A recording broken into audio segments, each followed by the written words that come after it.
As we have already established in the other chapters of our DVD, the area known as the North End had a thriving fishing community.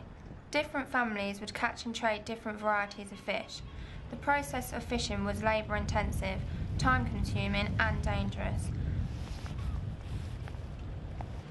As part of our project, we foraged the sea ourselves using the same methods used by the North Enders in years gone by. The process of fishing has changed considerably since the decline of the North End. As part of our research, we visited local fisherman John Lake to learn more about modernisation of the fishing industry.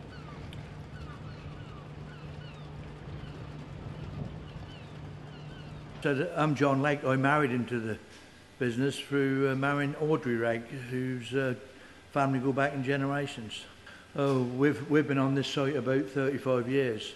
Oh, it's totally changed, modernised. My old father-in-law, if he see this lot, that'd blow his mind, I'm sure. Because he used to do about 2 tonnes a day, where we do 16 tonnes an hour.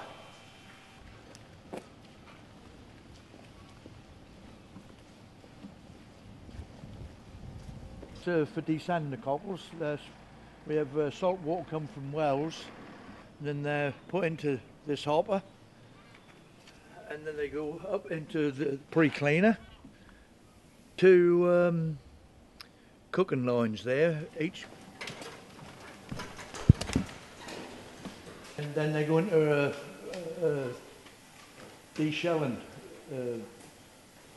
machine. We're spinning around with salt water and that. The shells sink and come into this skip for tipping, and the meat travel across into these 2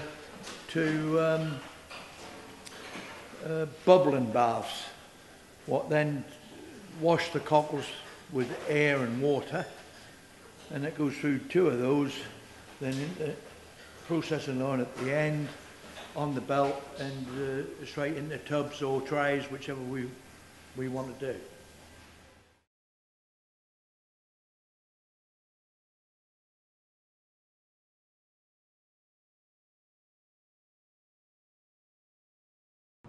They all go to Holland, then go on to Morocco to be hand peeled by loads of black girls, because there isn't a machine devised yet to peel the brown shrimp correctly. So that's why they all go to Morocco. And as I said, that's how it's changed. We used to mix salt with them. We don't salt them now, where they used to salt them years ago. We don't salt them now because they're easier to peel. My father-in-law cooked cockles and whelks, and there was like the Buntons and Castleton was mainly on shrimps, but Frank used to be well into cockles. But different families done different things, and that's how it was. You know, they didn't deal with each other. One would buy whelks, and one would buy cockles, and one would buy shrimps, and you'd do all the business in the pubs at night.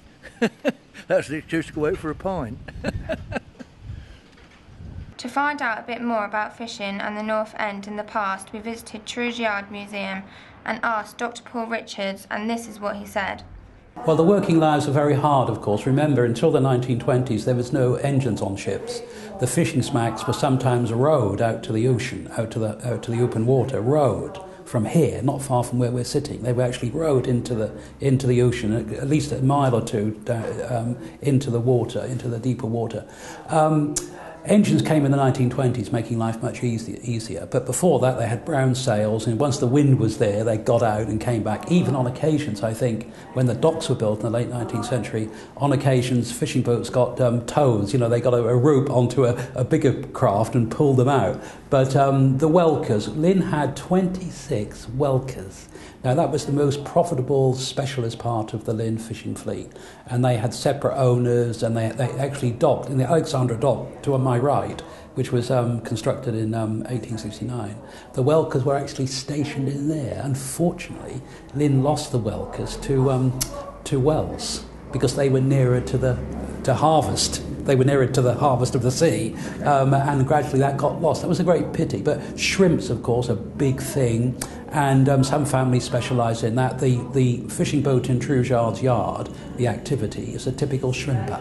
which went into the wash and onto the low tide onto the sandbank, and then when the water came back, they got out of the fishing smack and raked the cockles into piles, and that's how they loaded the ships and brought them back. And what helped with the shrimps and the cockles was the railway train to London. Once the railway linked with London, which was mid-19th century, much more shellfish could be sent and shrimps could be sent to London. Believe it or not, before the railways, some shellfish and shrimps were sent to London on the stagecoach. Can you imagine that? And some families, especially with cockles, like the Bone family, George Bone and his family, he became quite a prosperous fisherman through owning a couple of fishing smacks and sending the cockles on the railway train to London. Many of the houses in Pilot Street, and there's one left, had the cockle boilers, and on a Saturday, the young men of the family, they had to make sure all the cockles were boiled and distributed before they were allowed to go to the pub, And it was usually on a Saturday, the majority of fishermen worked for other people.